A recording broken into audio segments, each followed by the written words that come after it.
Like, that was incredible. Yeah. That was like a fucking alpha male coming in and just cucking someone. Yeah. Like, it was incredible. Yeah. And I'm not an Andrew Tate fan, but I was like, fuck, man, that dude is smart. Yeah. And unrelenting in his confidence. Yeah. I would not want to debate him. Yeah. Even on something I knew I was right on. The sky is blue. Well, I'll tell you why the sky is purple. Welcome back to another episode of Coffee is for Closers. It's me and Matt today, and we are talking about some stuff that's going on in the industry. Industry stuff. Industry stuff. Yeah. Here's the intro. Ex-Special Forces sniper turned entrepreneur. I've scaled numerous businesses to 8 figures. My name is Matt Ryder. This is my podcast, and I'm telling you to put that coffee down. And we're back. Yeah. So yeah, man, weird time in the industry. Lots of coaching companies dying. I did a post the other day on Facebook, and it was like, I think I see a couple of things.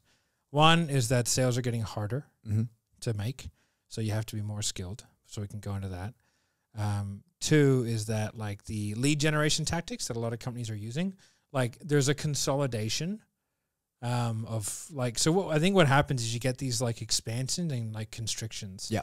And so during COVID, there was like this huge expansion of the coaching industry. So tons of these like smaller coaches took advantage of the explosion of online education. Now what's happening is those people who potentially didn't set themselves up for success for long term, like they just use all the short term strategies, they're being condensed down because like our leads at 7th level have gotten cheaper every month. Right. But everybody else's leads are getting significantly more expensive. Some of the accounts that were in their lead cost is like 5x. Really? Yeah.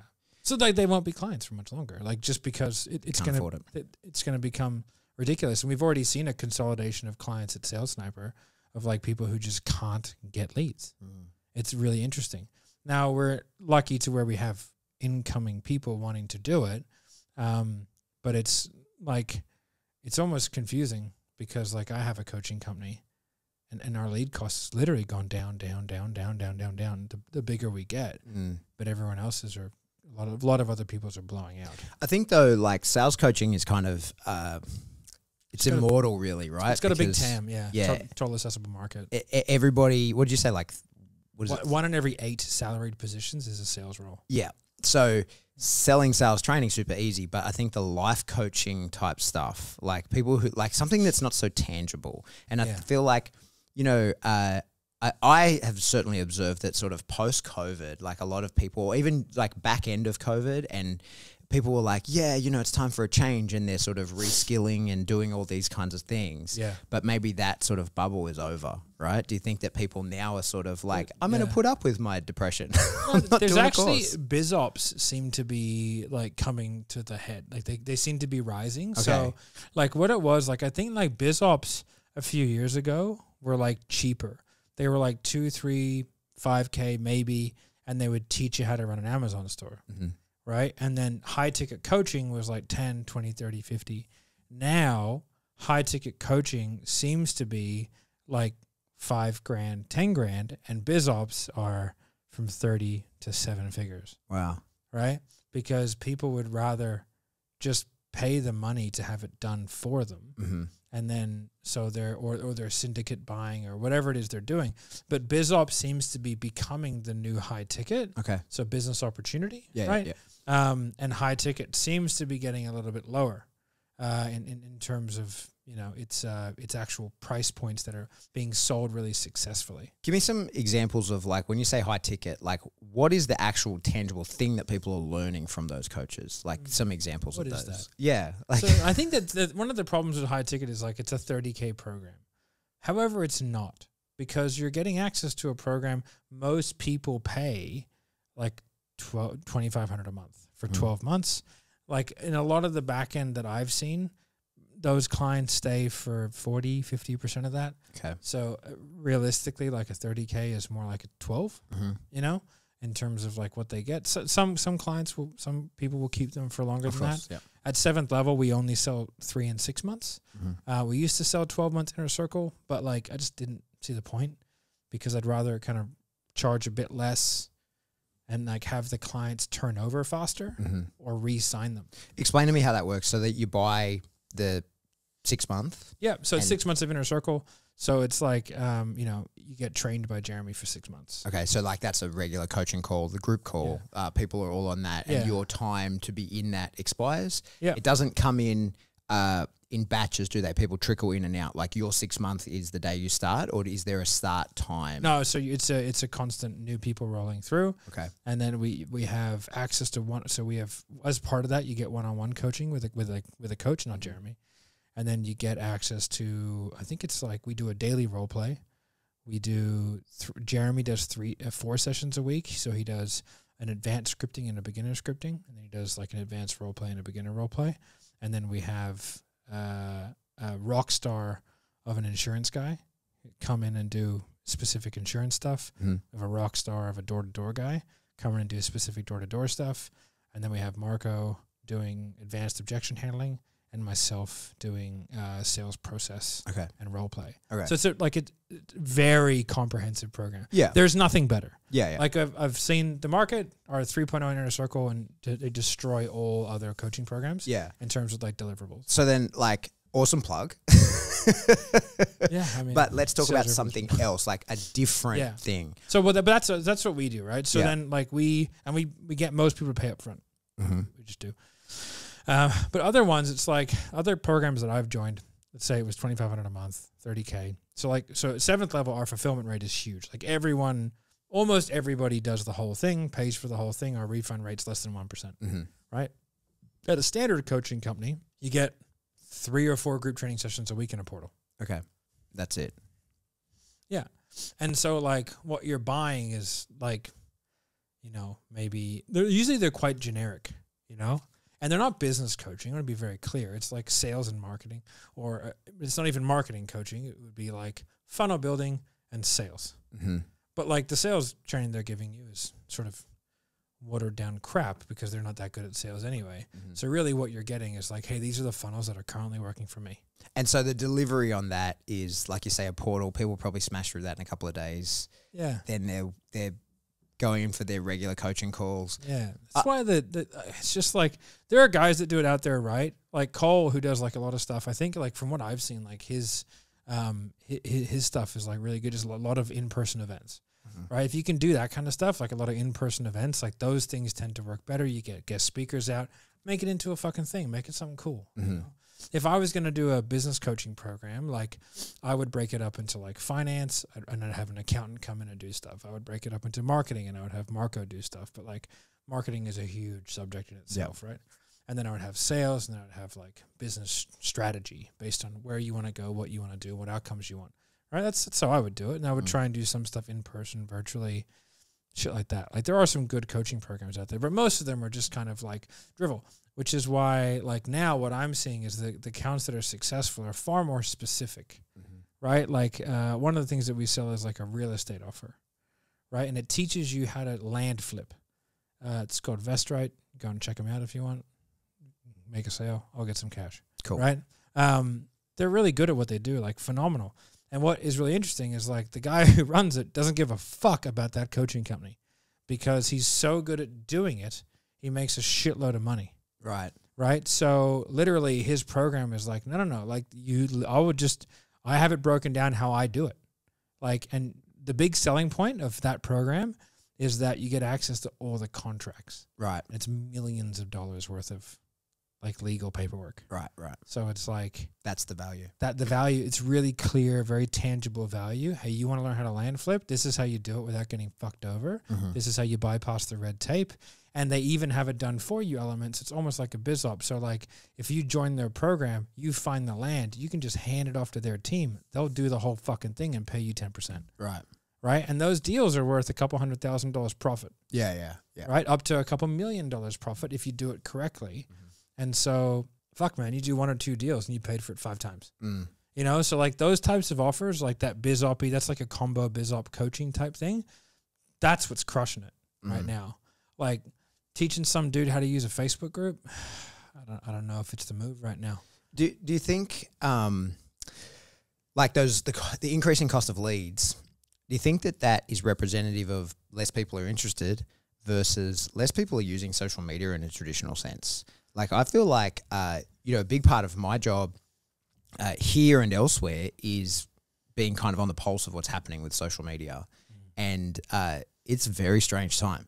Less and less people are using Facebook as they traditionally did. I think that more people are like, they log in and they have a quick look, but they're not invested in it. And like I noticed that from the traction that I get in the groups that I sort of am involved in, like the group for my podcast, the discussion group there. If I post something and like my posting habits haven't really changed, there's 9,000 people in the group and about 1,200 people will see it. And it used to be that you're the guy. Yeah, like it's my group. It used to be that I would get at least half the group would see it. Yeah. And a lot more interaction with the post. And you just don't get that anymore. So like that kind of shows me that less and less people are spending scrolling time on Facebook. Yeah. And I think now TikTok is destroying everyone. Yeah, well, TikTok, that's it, right? And TikTok, you know, the way you advertise on TikTok is really different to how you would on like others. They have figured it out, man. Like the TikTok advertising we did for the challenge we did at 7th level was so effective. Yeah. So effective. Yeah. What did that look like?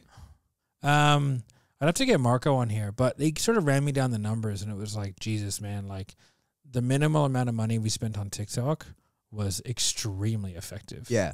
I wouldn't do it for like a book call funnel, but it's great for volume. So if you know like where to go, which kind of goes back to like, you know, if like a lot of the companies that we're talking about, like the coaching companies that are dying, which is why our advertising is getting cheaper, because we're now the category king, right? Like in terms of sales training, obviously Cardone's massive, but I think we might do more than him when it comes to the pure training of salespeople. Okay. Obviously Cardone has a fucking empire and a jet, makes a shitload of money, but most of it's real estate, right? When it comes to pure sales training, I don't think he'd be doing much more than us. Okay.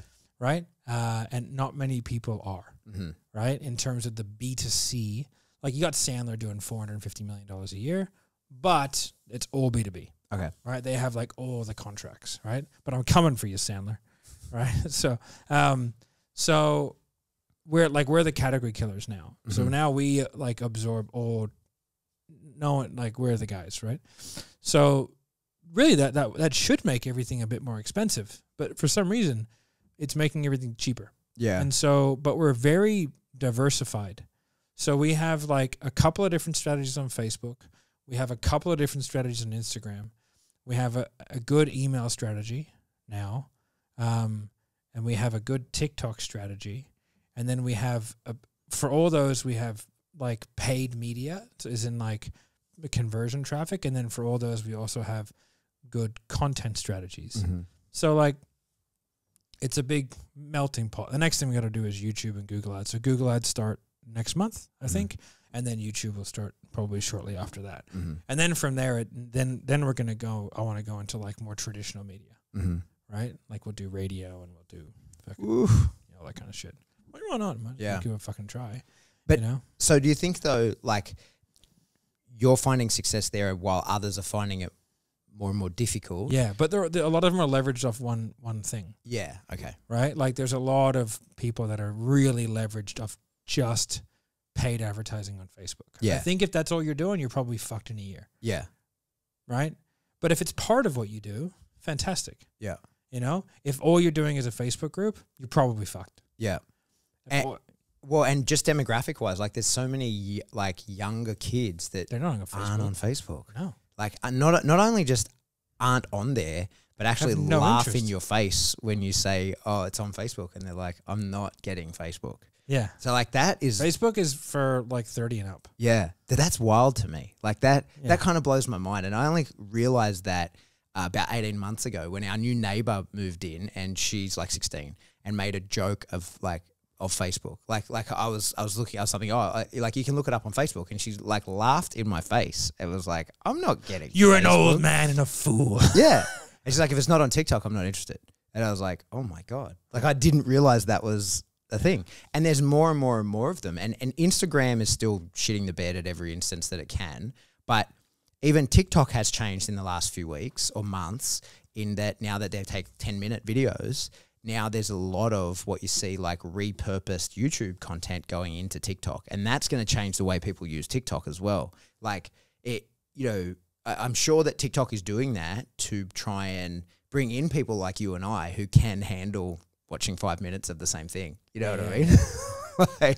like because now they're like, you know, it's not just for kids. They're trying to expand that out and take over the whole market. Yeah, they want everyone's computers that are nearby. It's madness. Yeah. It's so insidious and so like I've deleted TikTok off my phone like 4 or 5 times. Have you though? Yeah, I know, right? Have you? I've tried to. You'd have to fucking factory reset that phone, I think, to get rid of TikTok. Man. So like, and I just keep coming back because it's work and you need it. And it's someone, what it always is every time I've deleted it in the past, someone will text me, you know, a funny TikTok or something, you know, and like, I'll watch it. But I gotta watch it. Yeah. I'll watch it through the browser.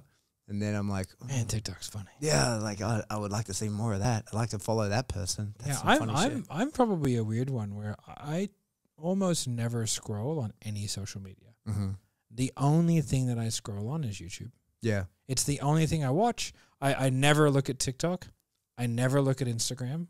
I almost never look at Facebook. The only thing I look at in Facebook is the closing code group, the posts that I do to see what kind of traction they get so I can track stuff, and the post in the sales revolution. That's it. I have no interest. But I think it's because, to me, they're no longer social media. It's work media. Yeah. So, like, I don't, like, that's why I'm going to go out and buy an Apple Watch. I just don't want to have that shit on me. I don't want to get notifications. I don't want to get shit, you know? So, like, on the weekend, half the time I leave my phone at home or snap it into in a rage. Yeah. Like I did this week. But the Apple Watch, so, like, it's a funny one. We were just having this conversation. I have the new Apple Watch, no big deal. Oh my goodness. I pre-ordered it. I was one of the first people in Australia. One of the last in the world, but first in Australia. And I've always been an Apple Watch, not always, for the last 3 or 4 years, but I stopped wearing it when we had Axel, like my youngest son, because he kept pushing the fucking buttons. And he deleted a couple of like calendar events. Amazing. I was like, okay, I have to stop. But now he's old enough I can wear it again. But for that, like, disconnect, a lot of people who know how much I hate like having people contact me all the time were like, why would you get an Apple Watch? Now more people can contact you. I'm like, aha, only people with my real phone number can contact me. Yeah, that's like 4 of you. Yeah.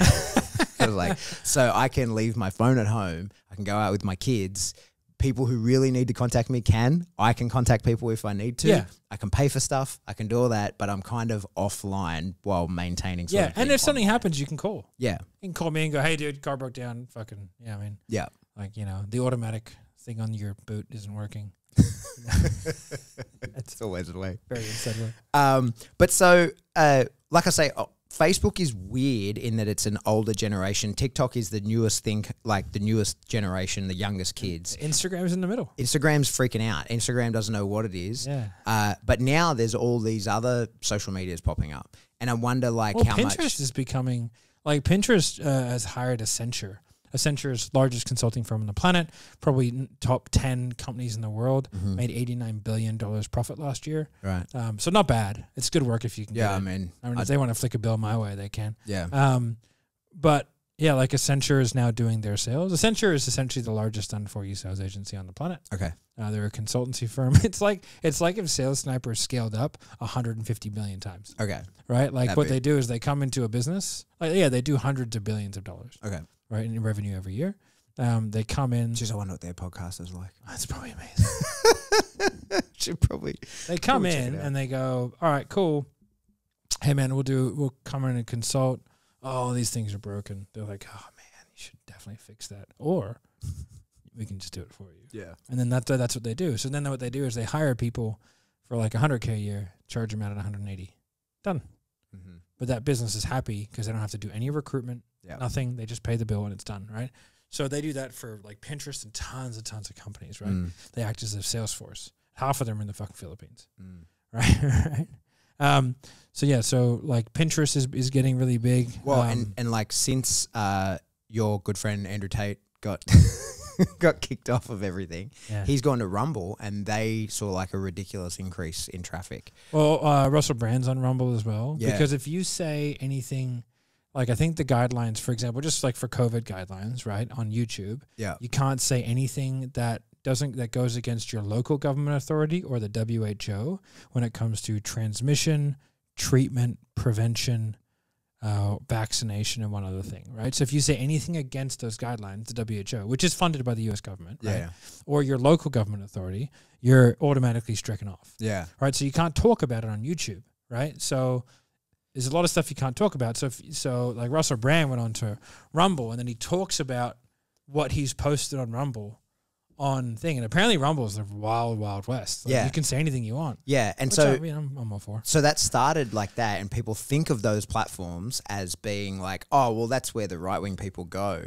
But the thing is, those right-wing people, whoever they are, right, whether they are Russell or Brand is aren't, far from right-wing. Yeah, exactly, right? Yeah. But whoever goes there interested in that content also consumes other stuff. Yeah. And so like they're there, you know, they Entertain's go an there to interesting see one. that, and they see something else, and they might see your ad while you're there. So now you got to deal with that platform. And then Peter McKinnon posted on what's that new Instagram one? Yeah, Vero, right? Vero. Which is an old company. They've been around for ages, but no one like really picked it up. It's really for photographs, right? Yeah, well, it's actually sort of anything, but it's kind of like Instagram before they brought in like suggested feed, right? So it's like you have to follow people, right? And so if you don't follow them, you don't see them. But when Peter McKinnon posted a YouTube video saying like, I'm going over to this, he crashed the site because so many people signed up for it. I'm one of them, right? I just follow the trends. I just do what Daddy Elon tells me to say, right? So, but that's what happens. I got my Nomad backpack and my Tesla, and I'm good to go. But so we're seeing this sort of like decentralization. Now, of course, those platforms, Rumble, Vero, they're not Facebook, they're not Instagram, they're not TikTok, but every like little dilution sort of steals from those things. And but also there are early adapters that end up being category kings on those sites. So like, you know, Pinterest is the real deal.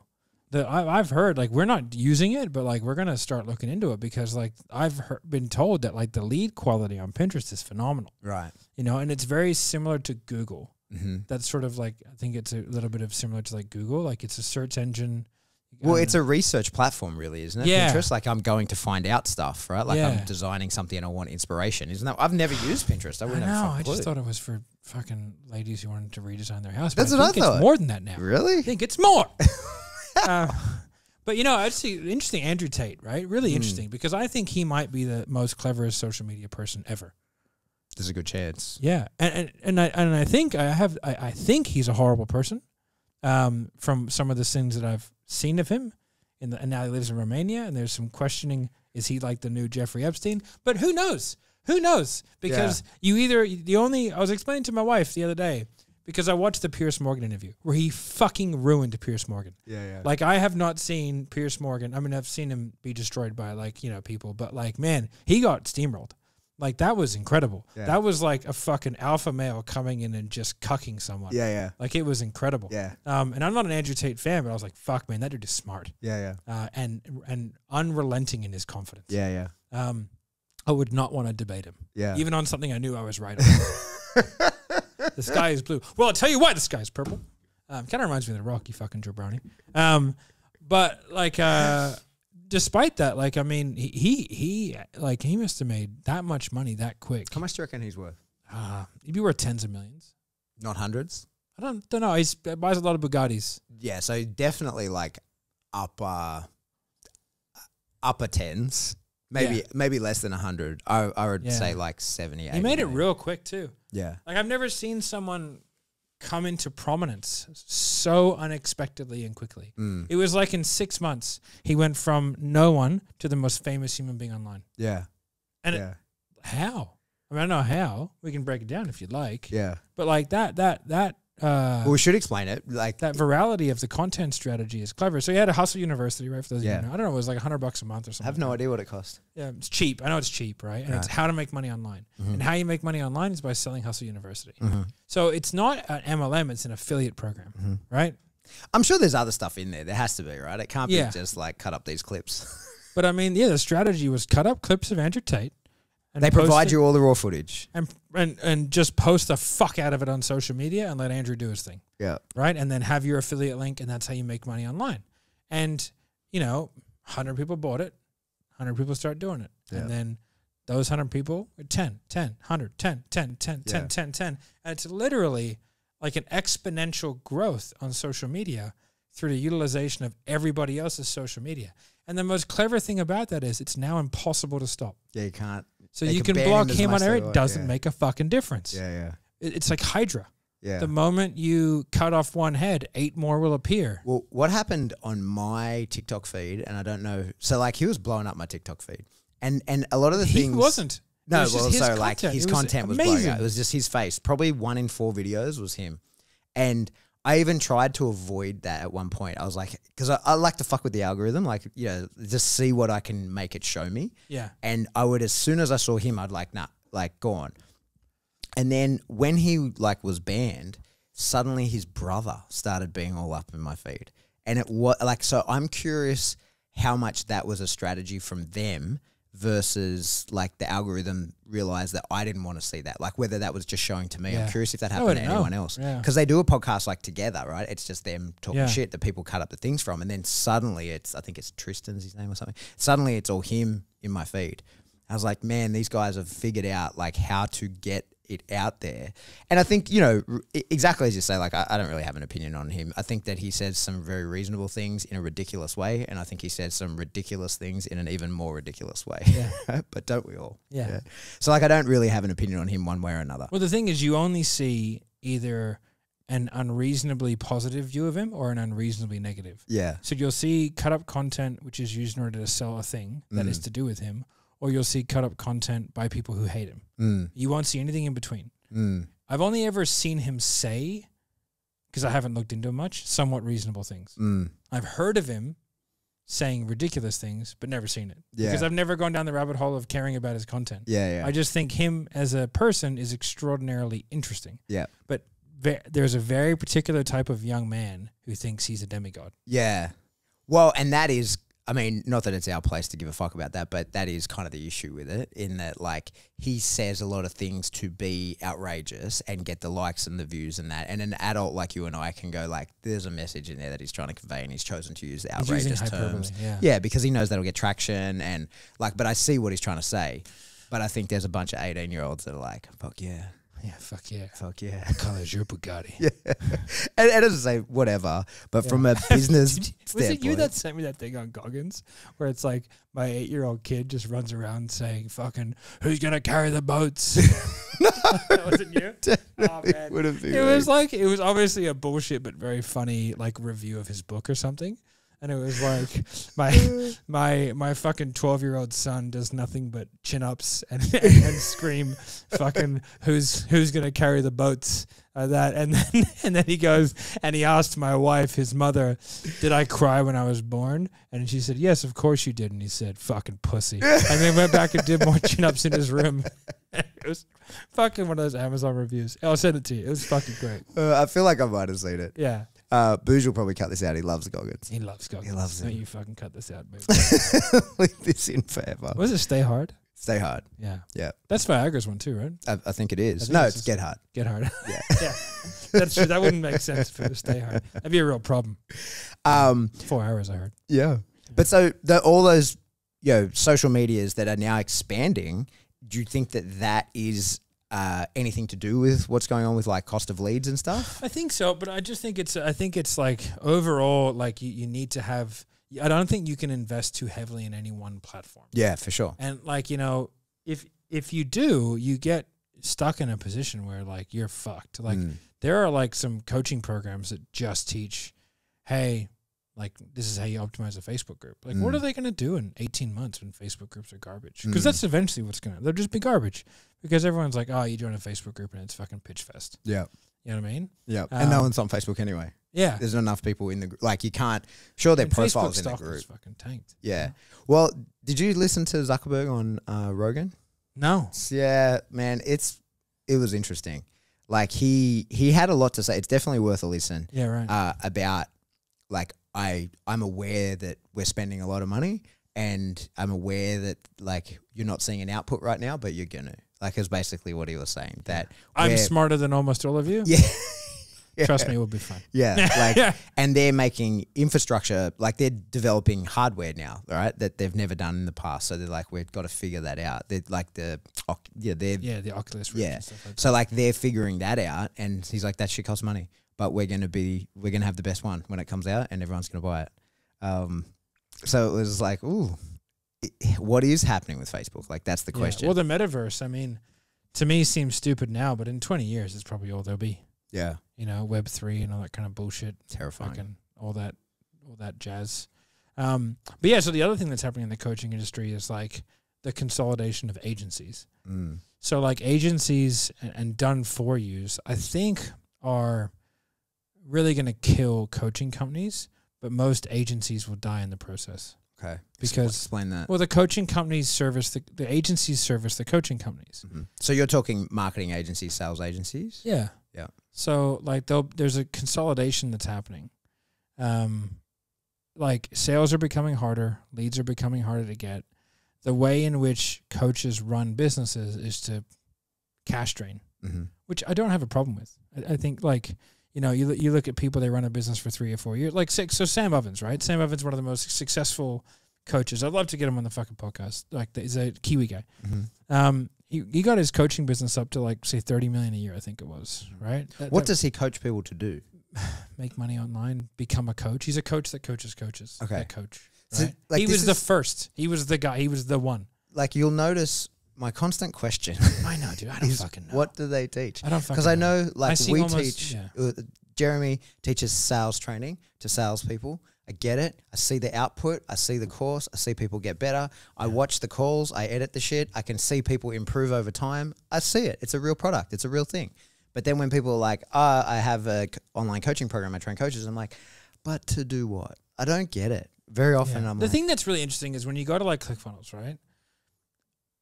There's not many people that were like 7th Level was one of the only companies to receive a high level award that goes directly to the consumer.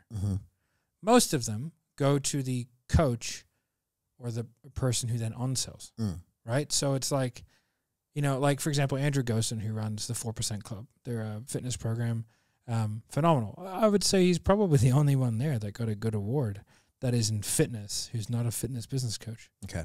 They made their $10 million direct to fucking doing the thing. Doing the thing, right? Fucking, they make 110 sales a week. Fucking well done, AG and AP. You guys are killers, right? I trained AP how to sell. He's a fucking phenomenal salesperson. They still use my script today. Perfect. Right? Some of their guys are in Inner Circle, right? So, but most of them like are selling services to the people who are providing it to customers. And a lot of that's not being translated into success with the people who are going to the customer. And then a lot of them are being told, well, you have a shit mindset. So there's a real correction that's happening, which is like, well, that's unacceptable. I was listening to your podcast the other day about that guy that went off in the live. Oh, yeah. Right? And he was like, yeah, you're not fucking delivering. Yeah. You know, and I think he was talking about like $500 or something. I don't know what the fucking number was. It was a $15,000 program that someone put a dog through, and the dog came back identical. Maybe actually worse. But that's the coaching industry. Yeah. Right? Like that is, you know, and so what I'm seeing now is a consolidation. Like Sam Ovens is very good at what he does. He's a proven entity. He knows what he's talking about, and he's smart.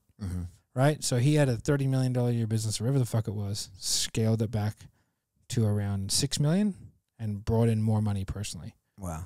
So he was like, well, fuck this, man. Like he got it up to 30 million. It was fucking no profit. Let's build the biggest fucking thing. And like the trap is like, do we become Tony Robbins? And it's like, but are you Tony Robbins? Yeah. Right? You know, it's like, you know, like I believe that Jeremy has he has that capacity. He can be like the guy in the world. Yeah. He has that capacity. He's that good. He's fucking good on stage. And that you really need to be excellent on stage. Right? Like, that's not me. I like, you know, it's just not me, right? So, but Sam scaled it down and they made it profitable, really, really profitable. And it's like, wow, that's a really, like, that's the way to run it. And so now he has a coaching business, no advertising, but everybody knows him. You know, you probably would have seen people rip off his ads when he did an ad years ago that like, I don't have 5 Lamborghinis. I don't have this. I don't have this. I don't have this. I don't have this. I don't have this. But what I do have is this. And then he like lists a bunch of awesome shit. Right. Right. And like that was his ad. Like he and then everybody fucking copied it. Right. right? So for ages, you saw fucking fitness coaches. We have to film an ad after this. We should. Fantastic. We should have a go of it. Yeah, what I do have is a Facebook group, and you can join it if you like. It's totally free. Tell us about that Facebook group. There's probably a link in the descriptions. Here we go. We did it. Yay, Marco, you're welcome. But yeah, so like, there's just, I think like all the big guys, the ones who are actually really delivering results and have diversified, and I've spent a bit of money in not just like rating the cash. And there's no problem with rating the cash, but like at some stage like that will catch up with you, especially if you're running like a cash-based accounting. If you're running cash-based accounting and rating the cash, it's fucking a little bit scary. Explain what that is. Elaborate on that. So like if you're on a cash, so like for example, at 7th level, most of our clients pay in full, right? Or they do a 2-pay. So if it's $15,000 for 6 months of training or whatever it is, right? Like, I'm just going to use 18 because it's 3, so sure. Equal increments, right? That's $3,000 a month that I'm getting. But if they pay 18 up front, then I get all that cash up front. So now I have all this cash, right? Yeah. Now, you have to sit on that until that's been delivered. Yeah, you do. But what can happen is that people look at it and they go, "Oh, look, I made $700,000 profit this month," because they're running on a cash basis. It's like, yeah, you did. You have $700,000 profit. However, if you're on an accruals-based model, what you'll do is you'll have the cash equity. So the cash asset will go up, and then what you'll have is the liability go up the same amount, and then you'll have earned revenue, which is in your owner's equity, which is like on this side of your balance sheet, right? So you got asset, liability, equities, right? So the asset goes up 18 grand, the liability goes up 18 grand. Then from there, at the end of month 1, that liability goes down by 3,000. That cash goes down by 3,000. So the cash stays there, and then that goes over, and your earned revenue and your equities account goes up by $3,000. Right. And then every month that goes down 3, up 3, down 3, up 3, down 3. That's why it's called a balance sheet. It has to always balance, right? So that is how you could. And then if you're doing it that way, then like however much cash you bring in is irrelevant, but it's how much earned revenue you have versus expenses. And your expenses are on accruals as well, right? Then you can go, oh, sweet, I made $200,000 profit this month, knowing that you have the cash to look forward because it's all planned for, and then you could divvy out half of that and you're fine because like that's got everything taken into account over a long period of time. So like, but a lot of businesses start out on cash and then they sort of have to transition to accruals. Now, the reason why that's tough is because like if you have a sales team that's being paid as the cash comes in and you switch to accruals, you can't do that anymore. And so, you have to start paying the sales team in the same way, right? You do. And that's going to piss them right off. Yes and no. I suppose it depends on how they look at it. Okay. If you did the transition properly, you can definitely turn it into a positive because like what's the best part about being a salesperson is you have an uncapped income that's based on your skill level. The worst is the volatility. So if you get paid in fulls, which like at 7th level we do, then like you're guaranteed that to become earned revenue. So you would actually increase your monthly commissions every month, and you could look forward 6 months as to what you're going to get paid, and you can go on holiday and still get paid. So like it takes away the burden of having to like budget and have huge cash months and then have nothing and huge, you know what I mean? So it actually turns you into like a more stable salesperson because you're not desperate. You're a little bit more of a farmer than a hunter at that point, right? Like you're going to eat every week. Yeah, and so like you can go, hey, fucking sweet, man, like I'm going to take the wife, I'm going to go away for a month and still make 30 grand. Fucking perfect, man. Yeah. You know what I mean? So like it actually, like you'd have like a month of down. Yeah. And then after that, you'd be back to normal and it would just build. And it's still, and like whether you got a payment plan or a paid in full, it wouldn't make a difference to you. But if you get a paid in full, it's guaranteed to turn into it. You know? So like there's positives and negatives. And I think it's really how it's sort of sold to the salesperson and you know, just kind of explaining to them, well, you're going to have like a 2-month period where you'll make slightly less than usual. However, you know, over the next 6 months, you'll Yeah. Be So making more. Like you 'Cause got it to should have that. compound. You got to have that conversation. Do you find that a tricky one to have with like the sales reps here? Like when that, if you're making that change, I don't know if you've ever had to have that conversation where it's like No, I've they never were done on it. cash. But it like it's a good idea, and it was like when I was in New York, I was speaking to Serhnant. I spoke to their whole team, sort of like, and I was like, that's a proper fucking businessman. Yeah. Like I was like, oh wow, these dudes have got it pretty iron tight. And I had a really interesting chat with Ryan. I don't know if I mentioned this or if I just mentioned it to you. But I was like, hey, man, like, what do you want to do? You going to IPO? You going to do this? He was just like, because, like, we've bandied around the words like IPO and fucking trade sale and that kind of stuff. He's like... Oh, yeah, we did talk about this. It was on the podcast, yeah. Yeah, he's like, never met a happy CEO of a public company. Yeah. And I was like, that's interesting. Mm. But then just kind of talking to, like, their CFO, talking to their VPs and the president and stuff like that, and sort of going like, oh, this is a much more corporate... Mm-hmm. but probably more effective structure, Mm-hmm. which is why, like Ryan is a unicorn of a human. Mm-hmm. Like I'm not Ryan Serhnant. Like, that dude is fucking an animal.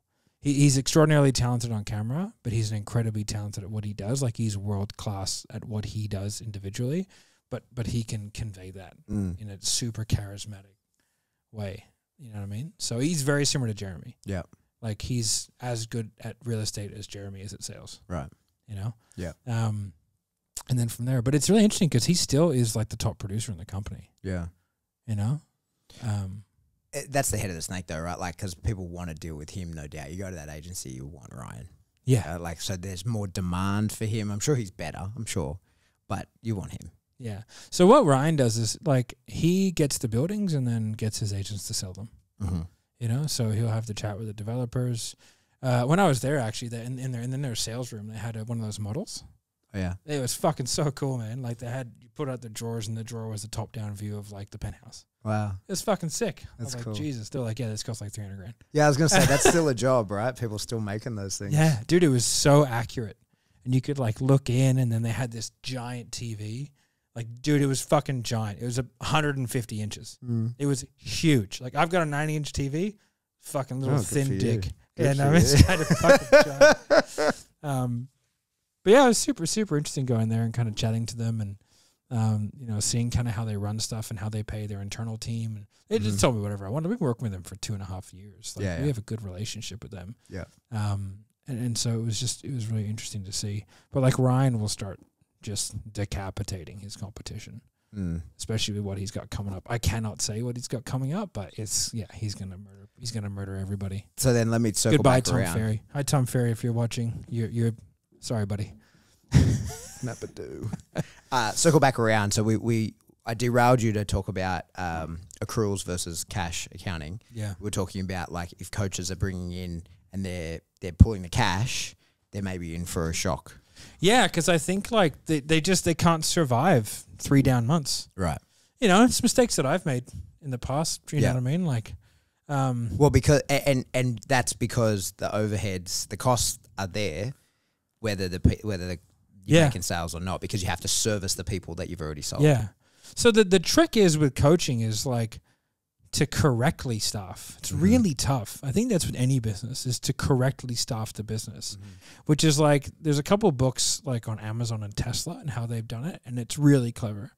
And like the difference between sort of like people who tell versus people that do, and then how you manage that structure and how I read one and I was like, oh, I did everything wrong.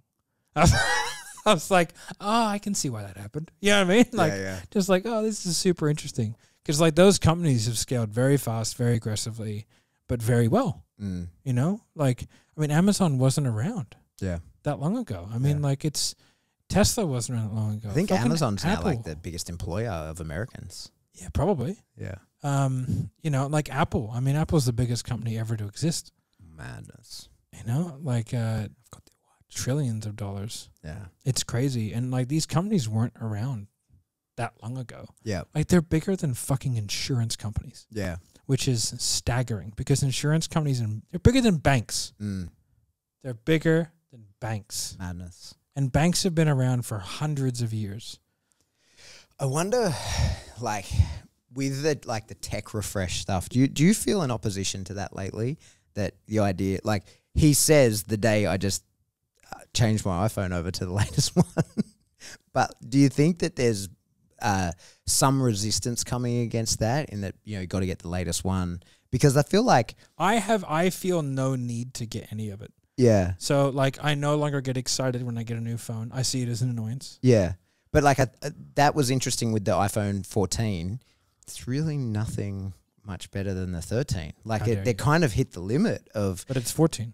Exactly. But like say like my computer, when I got it was, that's the Mac Daddy, and we were waiting. People who edit video were waiting for the M1 upgrade, whatever it was going to be, and that M1 Max, that changed everything.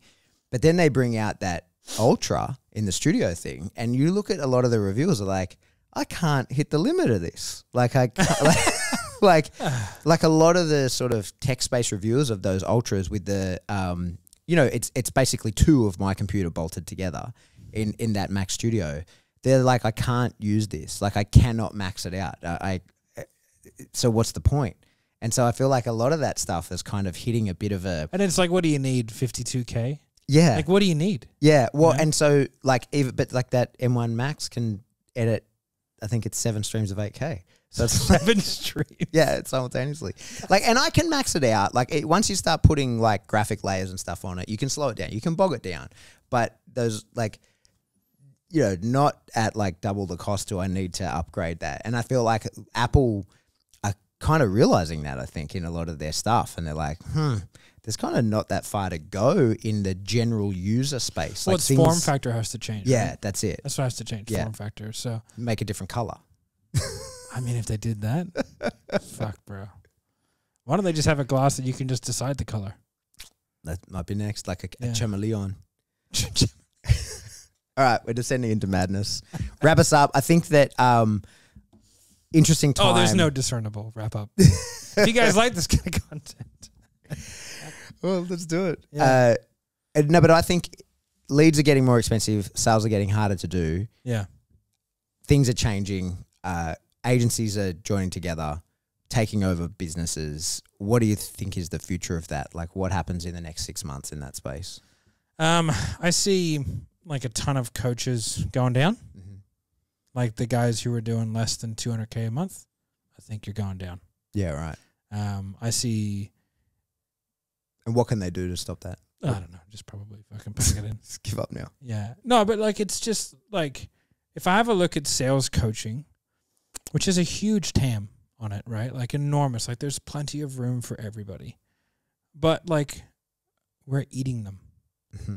And it's like only going to get worse for them for the time being because 7th level is so diversified. And like we're just getting like it's effortless growth. It's really bizarre. It's a phenomenal product. And I think that's really what it comes down to. I think if you don't have a great world-class offer, you are fucked. And I don't see many of those. Mm-hmm. I just don't. An offer that has legs. Mm-hmm. You know, and you have to constantly mold and manipulate that offer. Like we have a product development cycle at 7th where we release a new product every 4 months. Mm-hmm. Like that's hard. Yeah. You know, and then we update our products every year. We do a complete revamp. Like 40% of the content is different. Wow. You know, like we're adding to it. Like we're flying out all of our top students, and a top student for like our top 10 industries. We're flying them all out to Vegas. Right, so we can film all new content with the guys making 7 figures a year doing that thing. No shit. Q&As, the whole, like, good fucking luck, everybody out there competing with that. Yeah. Like, hey, no, you want a testimonial? Sweet. Here's the guy in your exact industry selling your exact thing who makes $1 million a year, who came from making fucking $30,000 a year, did it in 12 months, and he's also doing 2 role plays a week. Yeah. So not just a testimonial saying how much he's killing it. He's going to teach you. The step-by-step method. Like we have Joseph Roberry, step-by-step, this is how you approach a door. This is what you do. This is what you wear. This is what you fucking say. This is how you deflect. Like this is how you don't burn out. This is, you know, that guy works 25 hours a week, makes fucking $100,000 a month door knocking for solar. You know, like he's a fucking world-class dude. And because there's all these little tweaks for each industry, right? But they're all using the same methodology. Like we have, we had a testimonial from a guy called Caden, fucking great dude, sells insurance. He's on the bones of his ass, like literally, man, bones of his ass. Had to borrow the money to get into Inner Circle. Now he makes $50,000 a month. Nice. And like he was in huge credit card debt, fucking family stresses, little kids, the whole box and dice. And he's just like, fuck, man, like learned it, applied it, and just crushes it. So we're going to get him. So we have him doing insurance specific calls, for our students, because he's like, hey, this shit works. Like I want these guys to be successful in this industry. So he's just going in and helping us out. Awesome. Yeah. So anyway, good luck. Yeah, good luck. All right, guys, that's it. If you're an audio only listener, thanks for your time, I suppose. Yeah. If you're on the YouTube, make sure you give us a like, a comment, all that kind of stuff. Share it around. Just send it to someone else. Go, hey, these two dickheads spoke about a bunch of stuff. Check it out. If you know anyone super famous that has a huge following, send it to them. Ask them just to share See it if they want to come on. Yeah. Anyone. Anyone. All right. Goodbye. Put that coffee down.